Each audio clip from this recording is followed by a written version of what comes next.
Ambulance உரிமையாளர், ஓட்டுநர் என இருவர் சிபிஐ விசாரணைக்கு ஆஜராகி இருக்கின்றனர். கூடுதல் விவரங்களோடு இணைகிறார் நமது செய்தியாளர் கார்த்திகேயன். கார்த்திகேயன், விவரங்களை பதிவு பண்ணலாம்.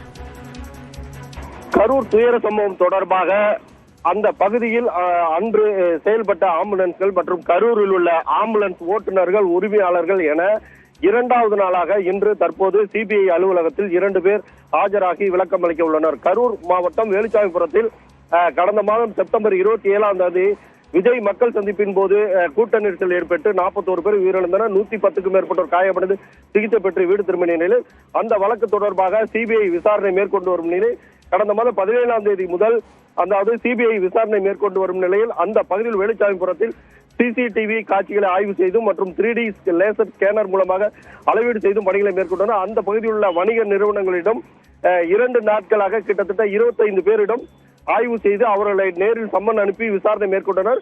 தொடர்ந்து 2 நாட்களாக போலீசார் மற்றும் காவல் உதவி ஆய்வாளர்கள் அந்த பகுதியில் பணியில் இருந்த காவலர்களிடையும் சம்மன் அனுப்பப்பட்டு அவர்களிடம் விசாரணை மேற்கொண்டு வந்த நிலையில் மேலும் அந்த பகுதியில் அந்த நேரத்தில் ஏற்பட்ட அந்த கூட்ட நெரிசலில் இருந்து அந்த மக்களை காப்பாற்றுவதற்காக அழைத்து சென்ற அந்த ஆம்புலன்ஸ் ஓட்டுநர்கள் மற்றும் உரிமையாளர்களுக்கு சம்மன் அனுப்பப்பட்ட நிலையில் நேற்று மதியத்திற்கு மேலாக 11 பேர் அந்த ஆம்புலன்ஸ் ஓட்டுநர், உரிமையாளர்கள் சிபிஐ அலுவலகத்தில் ஆஜராகி விளக்கம் அளித்தனர்.